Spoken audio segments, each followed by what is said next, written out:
제목은 아멘의 예수라는 제목으로 우리 함께 말씀 좀 나누도록 하겠습니다. 우리 본문의 말씀은 라오디게아 교회에 보내는 예수님의 그 사도 요한의 편지 가운데 예수님께서 우리 이 마지막 교회에 그분 자신을 어떻게 나타내셨는지에 대해서 함께 좀 말씀을 잠깐 나누어 보도록 하겠습니다.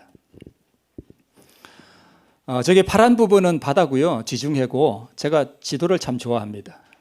오른쪽 아래 예루살렘이 이스라엘 나라가 보이죠? 그리고 요한계시록에 나오는 7 교회가 어디 있었냐 하면 저기 빨간 점들 있죠? 저기가 지금은 터키예요. 저기를 소아시아 지방이라 그럽니다. 저기에 에베소, 서머나, 버가모, 두아데라, 사데, 빌라델비아, 라오디게가 뺑 돌아가면서 다 있죠? 저기에 저런 이름을 가진 도시들이 있었어요. 지금은 다 폐허가 되었지만 저기에 보면 이제 제가 보라색으로 화살표 해놓은 데가 있죠? 저기에 라오디게아라는 도시가 있었습니다. 지금은 폐허가 되어 있습니다. 저기 7 교회에 저기 반모섬이라고 이렇게 해놓은 데도 있죠? 저기가 반모섬이에요. 저기 반모섬에서 요한이 뭐죠? 그 유배 가 있을 때 계시를 받아서 쓴 편지가 아시아에 있는 7 교회에 편지하노니 할 때 저기가 아시아 지방, 소아시아 지방입니다. 자, 저기 라오디게아 교회에 이 돌무더기가 저 라오디게아라는 도시에 있던 라오디게아 교회에 무너진 터라고 합니다. 저기가 교회 자리였어요. 이해가 되시죠? 저기에 보면 이렇게 십자가 문양을 새겨놓은 돌도 있습니다. 그렇죠? 네. 저 교회가 라오디게아 교회인데 저 라오디게아 교회의 교인들의 성향이 오늘 우리 마지막 시대 우리 교회의 성향과 아주 비슷해요. 떳떳하지도 않고 차갑지도 않고 이것도 아니고 저것도 아니고 여러분 그런 거 같습니까? 여러분 뜨겁습니까? 우리 하나님께서 우리 마지막 시대 교회가 그렇대요. 미지근하고 그렇답니다. 자, 먼저 아멘이신 분에 대해서 우리 좀 함께 보겠습니다. 라오디게아 교회의 사자에게 편지하기를 아멘이시오, 충성되고 참된 증인이시오, 하나님의 창조의 근본이신 이가 가라사대 하면서 우리 마지막 교회에 보내는 편지의 주인이신 예수님을 3가지로 표현하고 계십니다. 첫 번째는 뭐라고요? 아멘이신 분이에요. 누가요? 예수님이 아멘이시래요. 아멘. 여러분 아멘 아시죠? 네, 아멘. 어떤 목사님이 설교를 하다가 보니까 어떤 집사님이 졸더래요. 그래서 집사님, 그러니까 이 집사님이 깜짝 놀라가지고 깼습니다. 집사님 아멘이 뭔 뜻입니까? 이랬더니 네, 끝났다는 뜻입니다. 그런 뜻입니까? 자, 첫 번째 예수님은 본인을 뭐라고 표현하셔요? 아멘이신 분. 두 번째는요, 충성되고 참된 증인이신 분. 세 번째는 하나님의 창조의 근본이시니 이렇게 표현하고 있습니다. 크게는 3가지고요. 좀 나눠보면 라오디게아 교회에 보내는 예수 그리스도는 첫 번째 아멘이신 분이고, 두 번째는 충성된 증인이신 분이고, 세 번째는 참된 증인이신 분이고, 네 번째는 창조의 근본이신 분으로 이렇게 표현되고 있습니다. 먼저 그러면 예수님을 왜 예수님께서는 나는 아멘인 하나님이다 이렇게 표현하셨을까요? 아멘 무슨 뜻입니까? 그렇습니다. 또는 동의합니다. 신뢰할 만합니다. 그러니까 그 말씀을 제가 정말 믿을 만합니다. 그런 뜻이기도 하고요. 또 내가 아멘 할 때는 그 말씀 그대로 되리라, 또는 그 말씀 그대로 이루어지리라, 이런 여러 가지 뜻이 같이 있습니다. 서양 사람들은 아멘이라 그러지 않고 에이멘 그래요. 그죠? 근데 히브리나 이렇게 원래의 말은 아멘이 더 가깝다고 합니다. 기도나 또는 말씀을 들을 때 그 내용을 확인함과 동시에 그것이 이루어지기를 기원한다라는 그런 의미가 아멘에 같이 있습니다. 자, 이게 예수님께서 요한복음에 보면 말씀을 하실 때마다 내가 진실로 진실로 네게 이르노니 이런 말씀을 많이 하셨거든요. 그런데 여기 진실로 진실로가 다 뭐예요? 아멘이에요. 아멘, 아멘입니다. 그러니까 하나님의 말씀을 우리가 아멘 할 때는 그 말씀이 진실되다는 뜻입니다. 거짓이 전혀 없는 진실, 진리입니다 하는 그런 뜻이 있습니다. 자, 그러면 예수님이 본인을 아멘이라고 이렇게 표현하셨다면 그 아멘의 뜻을 우리가 다른 성경 말씀을 통해서 조금 더 살펴보도록 하겠습니다. 우리 고린도후서 1장 18절로 20절을 보면 이렇게 기록되어 있습니다. 하나님은 미쁘시니라. 여러분, 미쁘다는 말이 무슨 뜻일까요? 미쁘다. 예, 믿을만하다는 뜻이에요. 맞습니다. 네. 하나님은 미쁘시니라. 우리가 너희에게 한 말은 예하고 아니라 함이 없노라. 우리 곧 나와 실루아노와 디모데로 말미암아 너희 가운데 전파된 하나님의 아들 예수 그리스도는 뭐가 됐다고요?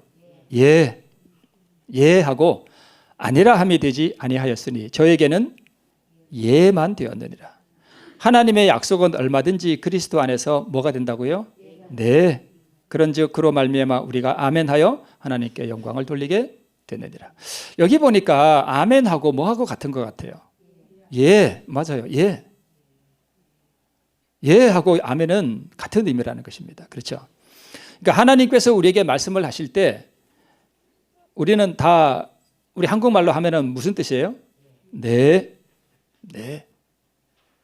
그런 뜻입니다. 여러분 그렇게 하시겠습니까? 그럼 아멘 하죠. 그러니까 여러분 그렇게 하시겠습니까? 하면 우리는 우리말로 하면 네, 그런 뜻입니다.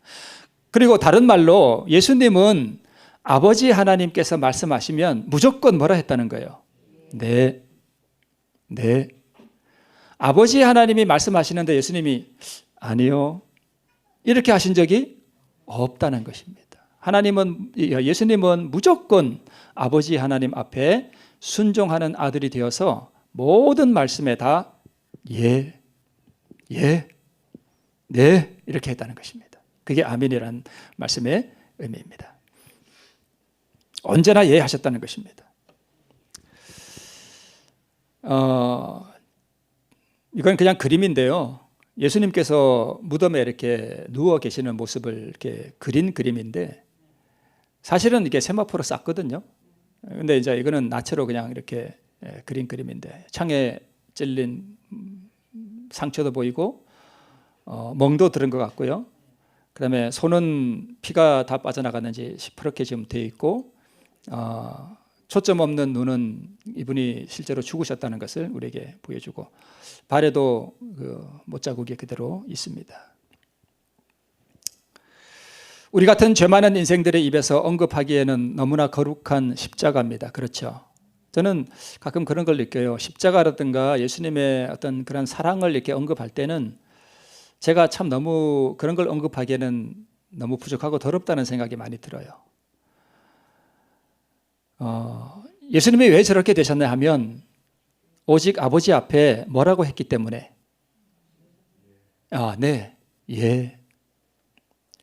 했기 때문에 저기 들어갔습니다. 그걸 제가 말씀드리려고 저 그림을 이렇게 실어놨습니다. 했기 때문에 죽었어요. 그렇죠? 만약 예수님이 아버지 앞에 그랬으면 저기 들어가셨을까요?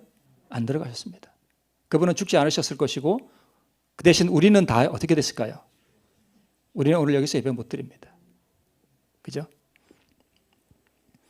죽음의 밀실에 들어가기까지 오직 아버지 앞에 하신 예수님. 하나님의 모든 뜻에 대해 완전한 순종의 의미로 하셨습니다. 시체가 되어서 무덤에 누우신 저 모습이야말로 진정한 아멘의 모습입니다. 왜 예수님께서 자신을 아멘이시오 이렇게 표현했을까요? 나는 아버지 앞에 언제나 아멘 했다는 뜻입니다. 아멘. 네, 아버지 하나님. 네, 아버지 하나님. 제가 무덤의 밀실에 들어가겠습니다. 죽기까지 자신을 버려서 아버지 앞에서 단 한 번도 아니요 라고 말하지 않으신 그래서 아멘은 무덤에까지 예하고 따르는 그것이 바로 아멘입니다. 그래서 오늘 라오디게아 교회에 보내는 이 기별 가운데서 예수님께서 자신을 나는 아멘이요 라고 표현하셨던 그 이유는 나는 이렇게 죽기까지 아버지 앞에 뭐 하셨다는 얘기예요? 아멘 하셨다는 뜻입니다. 그죠? 그러면 왜 라오디게아 교회에 보내는 편지에서 예수님은 자신을 아멘이라고 표현하셨을까? 우리에게 얘들아 나는 아멘인 하나님이야. 나는 아멘이었어. 나는 언제나 아버지 앞에 아멘했어. 나는 한 번도 아버지 앞에 노, 아니요 라고 말한 적이 없다. 너희도 그렇게 되어야 되지 않겠니? 라고 말씀하시는 거 아니겠습니까? 네. 상당히 단순한 동양화 같은 그림인데 새 제자는 지금 뭐가 들어있고요? 잠이 들어있고 저 멀리서 예수님께서 깊은 고뇌 가운데 아버지 앞에 기도를 하시는 장면을 누군가 이렇게 그려놨습니다. 기도를 하실 때 예수님께서 이런 기도를 하셨습니다. 이 잔을 내게서 옮기시옵소서. 이 말씀을 읽으면 우리가 예수님이 십자가를 지기 싫어하셨구나 그런 뉘앙스를 보게 되죠. 십자가를 지기 싫어하는 모습인가요? 아니면 십자가를 피할 수 있는 어떤 그런 길을 구하시는 기도인가? 여러분 이 잔을 내게서 옮기시옵소서라고 하는 저 고뇌의 기도를 완전히 이해하는 사람은 이 땅에 아무도 없습니다. 예수님께서 얼마나 겟세마네 동산에서 고뇌의 깊은 기도를 드리셨는지 그 고뇌의 깊이와 그 넓이와 그 크기를 이해하는 사람은 이 땅에 아무도 없습니다. 저 자신도 여기서 저의 더러운 입술로 이런 것을 논한다는 것 자체가 사실은 불경한 것인지도 모르겠습니다. 어느 누구도요 예수님의 그 고뇌의 깊은 심연에까지 들어가 본 사람은 없습니다. 그래서 우리는 이 기도의 진정한 의미를 이해할 수는 없습니다.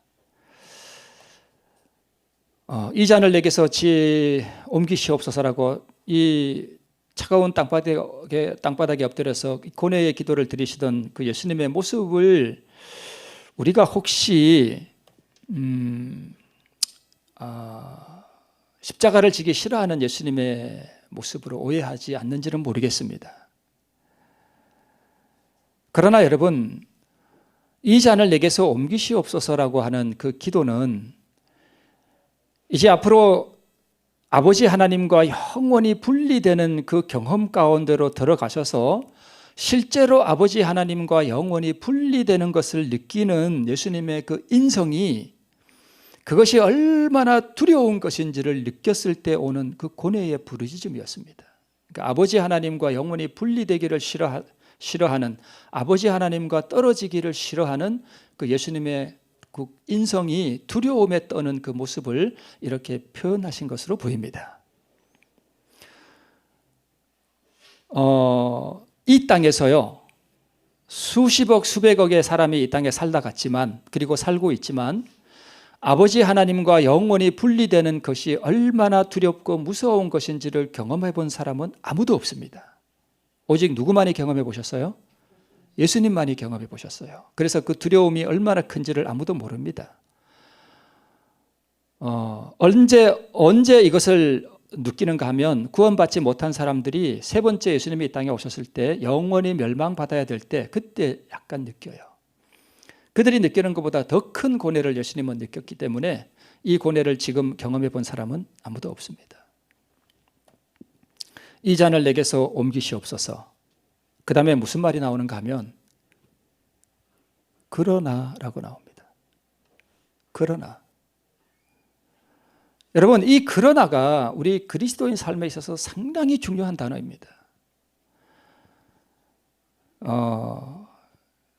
우리가 하나님 앞에 순종하거나 하나님을 따라가고자 할 때 우리 육의 본성은 항상 그것을 뭐하는 본성이 있는가 하면 거절하려는 본성이 있어요. 그렇죠? 아버지 하나님의 말씀에 우리가 아니요 라고 말하는 본성이 있다는 거예요. 그때 우리가 뭐라고 외쳐야 될까요? 바로 이거예요. 그러나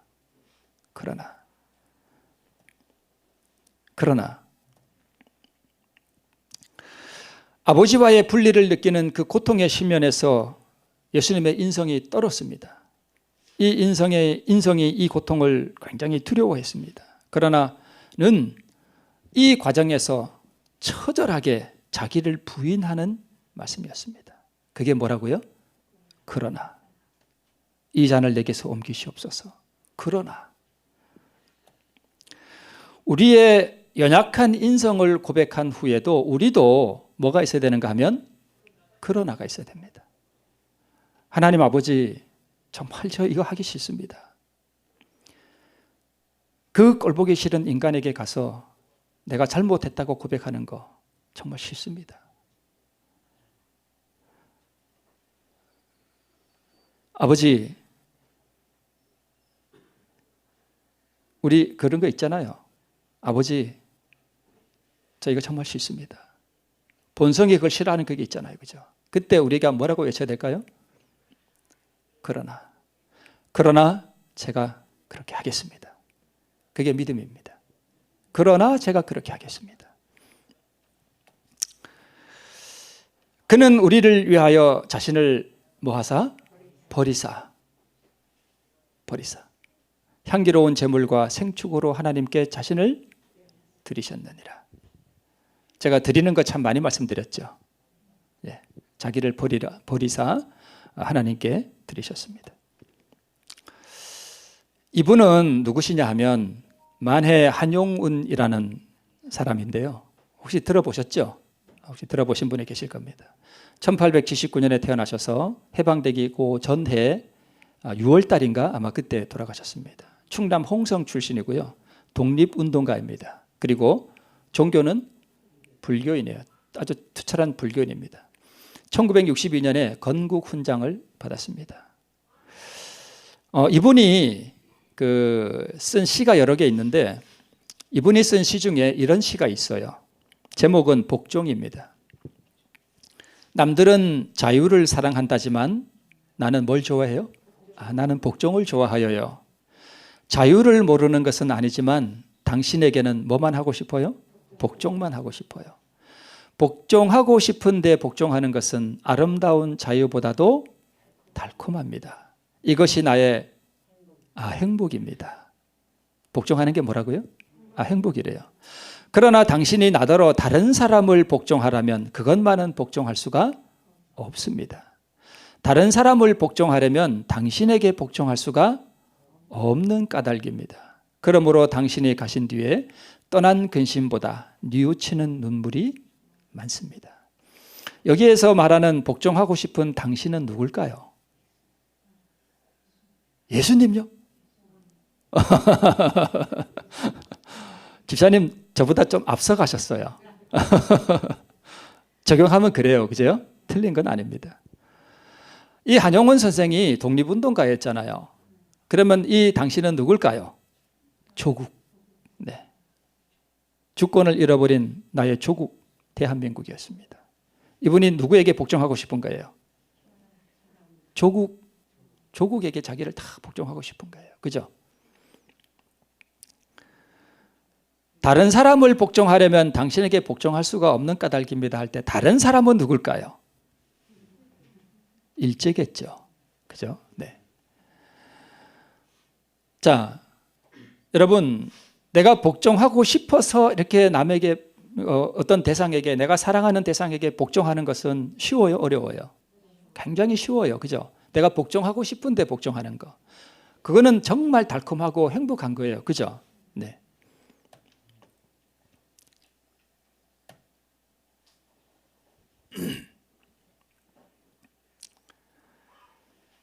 자,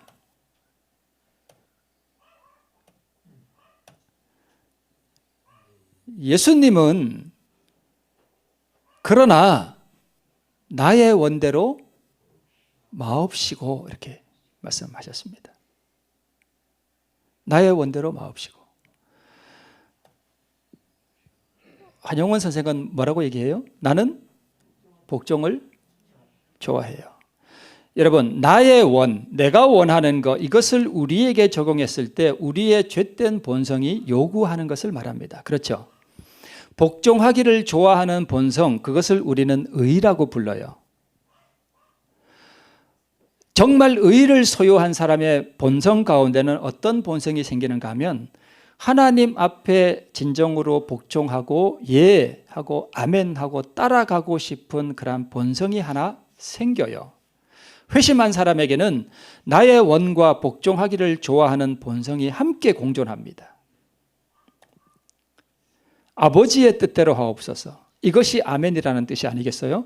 왜 라오디게아 교회에 보내는 편지에서 주님은 자신을 아멘이라고 하셨는가? 아버지의 모든 뜻에 예했다는 뜻이고 죽는 것이 아버지의 뜻이니까 예했다는 것입니다.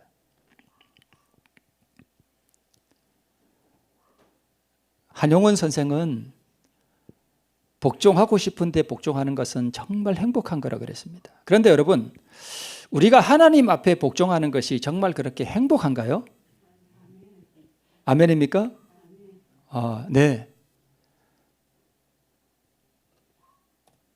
10편 40편 8절에는 나의 하나님이여 내가 주의 뜻 행하기를 즐긴다 이렇게 말씀하고 계셔요.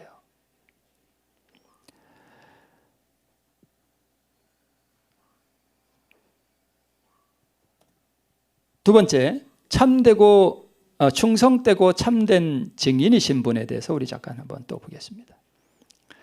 예수님의 치욕의 생애는 아버지께 다 뭐 했기 때문에? 아멘 했기 때문에. 입으로가 아니라 뭘로 아멘 했어요? 삶으로 아멘 했습니다. 그래서 우리 이 그림을 보면 이게 무슨 그림 같아요? 아브라함이 뒤에 가고 앞에 누구 같아요? 나무를 지고 가는 이는 이삭이겠죠. 이 이삭은 예수님에 대한 완벽하진 않지만 하나의 표상이에요. 저기가 예수님이 십자가를 졌던 골고다 언덕과 가까운 곳이거든요. 모리아산, 시온산의 그 성전이 섰던 곳이에요. 죽음의 나무를 지고 자기를 태울 그 나무를 지고 지금 언덕을 오르는 이 이삭은 누구에 대한 표상인가 하면 십자가를 지고 골고다 언덕을 오르는 예수님에 대한 표상입니다. 나무를 벌려놓고 오늘 양 대신 너를 제물로 드리라고 했다는 아버지의 뜻을 들었을 때에 이 20살이 된 이 이삭은 건장한 청년이었잖아요. 아브라함은 120세가 된 늙은 사람이었잖아요. 만약에 이삭이 그 자리에서 아버지 앞에 아니요 라고 했으면 어떻게 됐을까요? 이삭은 아버지 앞에 뭐 했습니까? 예 했습니다. 너를 죽여야 된대. 너를 제물로 드리래. 그런데 이삭이 뭐 했어요? 네 했습니다.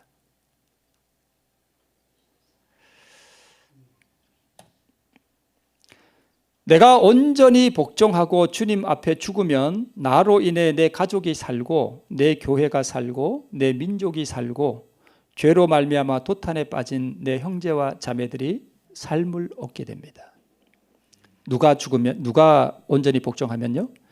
내가 하나님 앞에 예하면 나도 살고 가족이 살고 교회가 살고 민족이 살고 형제와 자매들이 삶을 얻습니다.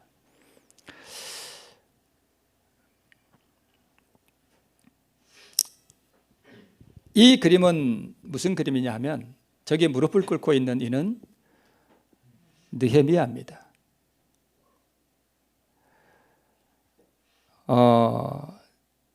페르시아의 술 맡은 관원장이었죠. 이 느헤미야가 무슨 소식을 들었는가 하면 예루살렘 성전을 이제 완성해서 좀 시간이 흐른 다음에 대적들이 와서 성벽을 무너뜨리고 그 다음에 성문을 불에 태웠다 하는 얘기를 듣고 수심이 가득했습니다. 이때 왕이 너 얼굴에 왜 그래 수심이 있느냐 할 때 이 느헤미야가 이차저차 다 말씀을 드리죠. 그래서 이제 왕에게 허락을 받아서 무슨 사업을 하는가 하면 예루살렘 성벽을 재건하는 일을 하고 성문을 다시 복구하는 그러한 일들을 합니다. 외부적으로는 대적들의 공격과 공사에 어려움이 있었고 한 손에는 무기를 한 손으로는 성벽을 쌓는 그러한 역사를 이루었습니다. 말씀해 보면 주야로 교대하며 성벽을 재건했다 이렇게 기록하고 있습니다. 그런데 여러분 내부적으로도 상당히 문제가 많았습니다. 무슨 문제가 있었는가 하면 성벽을 재건하는 동안 흉년이 들었어요. 그래서 굉장한 식량난이 일어났고요.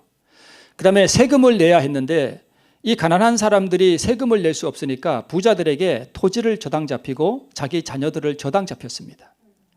심지어는 자녀를 노예로 팔아버리는 이러한 일들이 발생했고, 부자들은 가난한 사람들의 자녀를 노예로 사서 부리는 그러한 일들이 이 느헤미야가 성전을 재건하는 그 당시에 있었습니다. 그 다음에 부자들과 상류층들이 곡식과 돈을 빌려주고 고리의 이자를 받아서 뜯는 그러한 불합리한 일들이 그 당시에 있었습니다. 그 얘기를 누가 들었는가 하면 느헤미야가 들었습니다. 이게 얼마나 부당한 일이에요. 이때 느헤미야가 이렇게 얘기합니다. 내가 또 이르기를 너희의 소위가 좋지 못하도다. 우리 대적 이방 사람의 비방을 생각하고 우리 하나님을 경외하며 행할 것이 아니냐. 나와 내 형제와 종자들도 역시 돈과 곡식을 백성에게 취하여 주나니 우리가 그 이식 받기를 그치자. 그러니까 이자 받지 말라는 것입니다. 그런즉 너희는 오늘이라도 그 밭과 포도원과 감람원과 집이며 취한 바 돈이나 곡식이나 새 포도주나 기름의 백분지를 돌려 보내라 하였더니 저희가 말하기를 우리가 당신의 말씀대로 행하여 돌려보내고 아무것도 요구하지 아니하리이다 하기로 내가 제사장들을 불러 저희에게 그 말대로 행하리라는 맹세를 시키게 하고 내가 옷자락을 떨치며 이르기를 이 말대로 행치 아니하는 자는 하나님이 또한 이와 같이 그 집과 산업에서 떨치실지니 저는 곧 이렇게 떨쳐져 빌지로다 하며 회중이 다 아멘했습니다. 아멘하고 여호와를 찬송하고 백성들이 그 말한 대로 행하였느니라. 이렇게 기록되어 있습니다. 여러분, 아멘이 무엇입니까? 다시 아멘으로 돌아가서 아멘이 무엇입니까? 그러니까 느헤미야가 그러한 불합리한 일들을 행하는 사람들에게 당신들 이렇게 해라 하니까 그 사람들이 뭐 했다는 얘기예요? 우리말로 예 했다는 것입니다. 예 했으면 그 다음에 어떻게 해야 돼요? 실행해야 됩니다. 그게 아멘이란 뜻이에요. 그렇죠? 회중이 다 아멘하고 여호와를 찬송하고 백성들이 그 말한 대로 행하였습니다. 우리가 교회에 와서 하나님의 말씀을 들을 때 우리가 다 뭐 합니까? 아멘하죠. 그렇죠? 그리고 여호와를 찬송하죠. 그 다음이 문제죠. 아멘은 하고 찬송은 하는데 그 다음이 문제예요. 저 문을 닫고 이제 밖에 나가면 뭐가 문제예요? 그 말한 대로 행하지 않습니다. 그러면 그게 아멘입니까? 아멘이 아니라는 것입니다.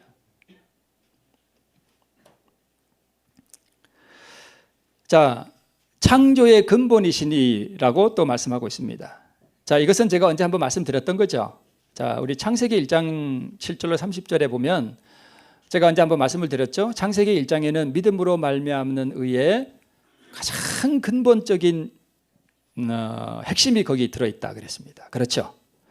자, 하나님이 궁창을 만드사 궁창 아래의 물과 궁창 위의 물로 나뉘어라 하니까 그대로 되니라.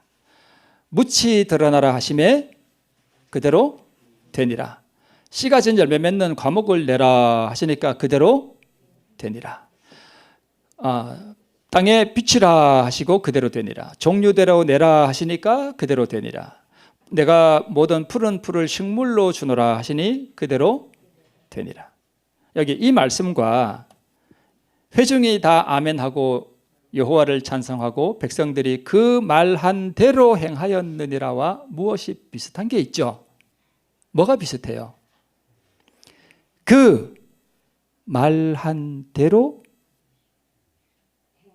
행하였느니라.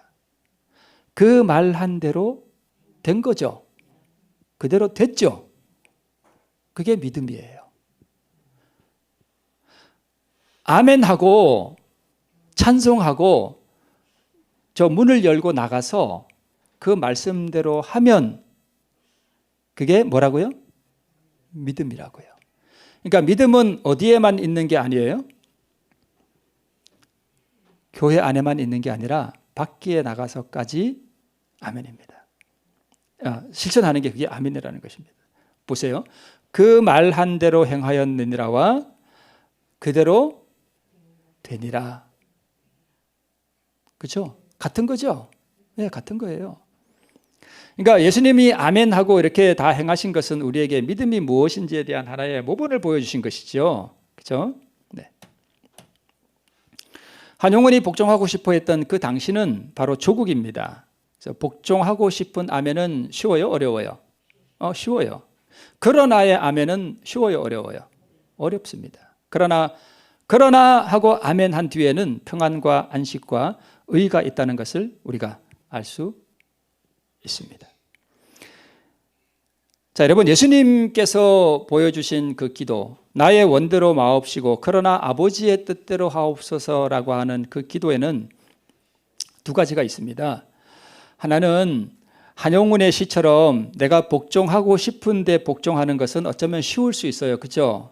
그렇죠? 그건 하나의 성화의 어떤 표상이 있지만, 그러나 진짜 우리가 이 믿음을 갖게 되고 그 의를 소유하게 되는 데는 사실 참 어려운 부분이 그러나라고 하는 것입니다. 그러나 내가 원하는 대로 하지 않고 그러나 아버지의 뜻대로 내가 복종하려고 하는 그러한 정신이 바로 믿음의 가장 중요한 요소임을 우리에게 가르쳐주고 있습니다.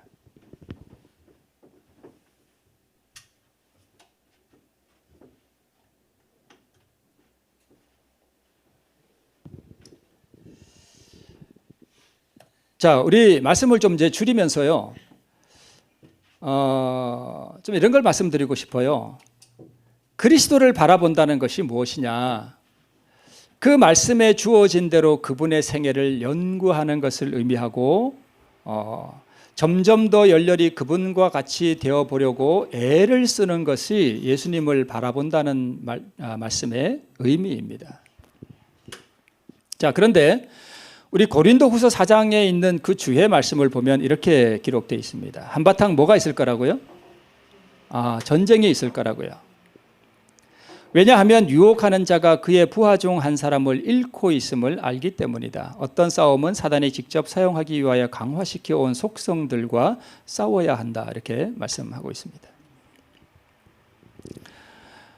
자, 여러분,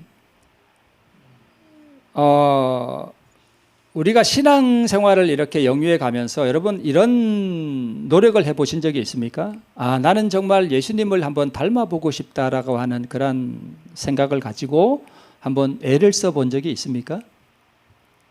없습니까? 있으실 줄로 믿습니다.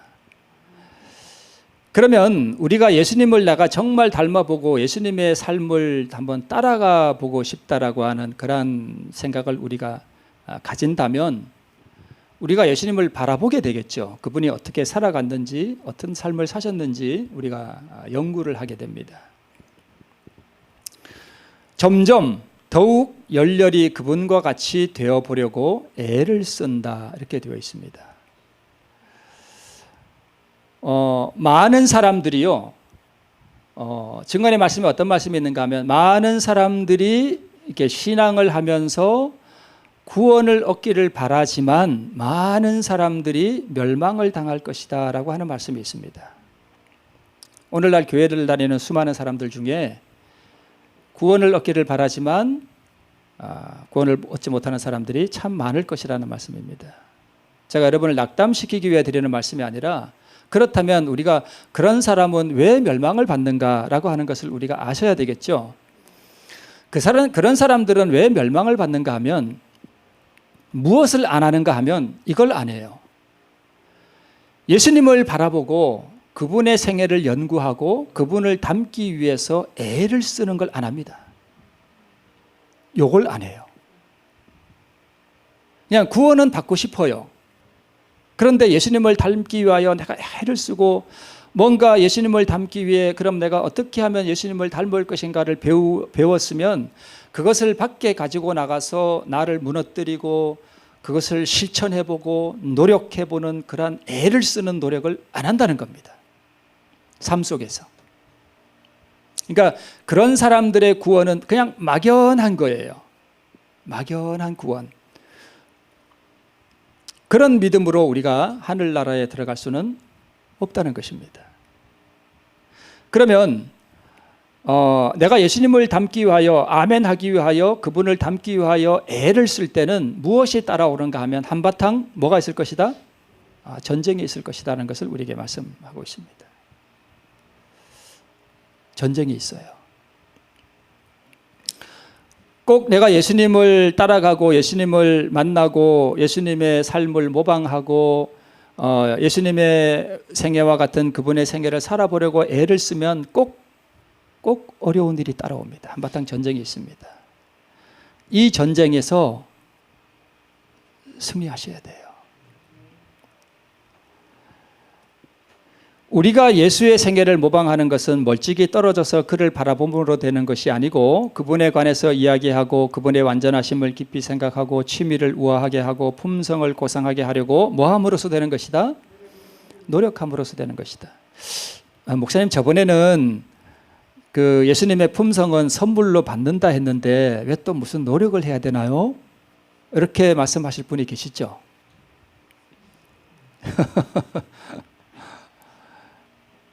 여러분, 내가 한번 내 의를 내 자아를 굴복시키고 의를 이렇게 소유하고 하나님의 사랑이 내 안에 들어오면 그 다음에는 굴복시켜야 할 자아가 없을까요?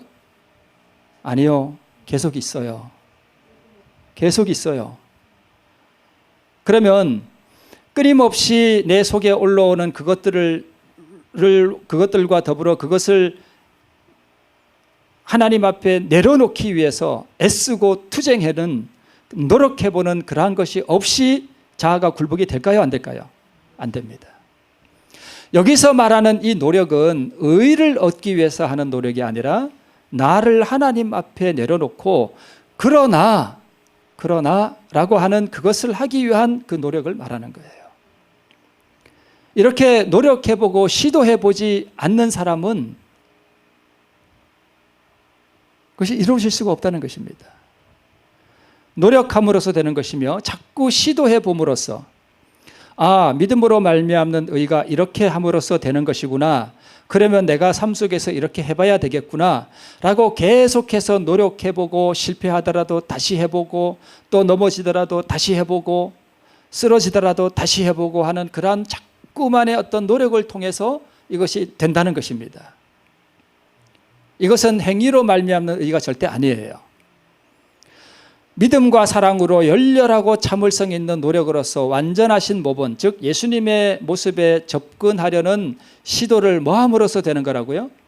거듭함으로써 되는 것이다 라고 말씀하고 있습니다. 오늘 예수님께서 라오디게아 교회에 보내는 편지에서 나는 아멘이요 충성된 증인이요 창조의 근본이신이라고 소개하신 이유는 아멘이신 분, 우리에게 예하고 밖에 나가서 정말 그 말씀대로 나를 내려놓는 그러나라고 하면서 나를 내려놓는 그러한 삶을 우리에게 촉구하는 것이고요.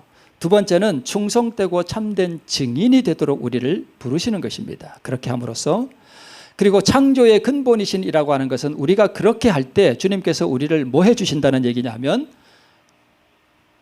새롭게 창조해 주신다는 것입니다. 새로운 피조물로 만들어 주신다는 것입니다. 이러한 것들은 우리가 예수님을 닮아가기 위하여 노력함으로써 자꾸 시도해 봄으로써 완전하신 모본에 접근하려는 시도를 거듭함으로써 실패하더라도 낙담하지 말고 계속해 봄으로써 되는 것이라고 우리에게 약속해 주셨습니다.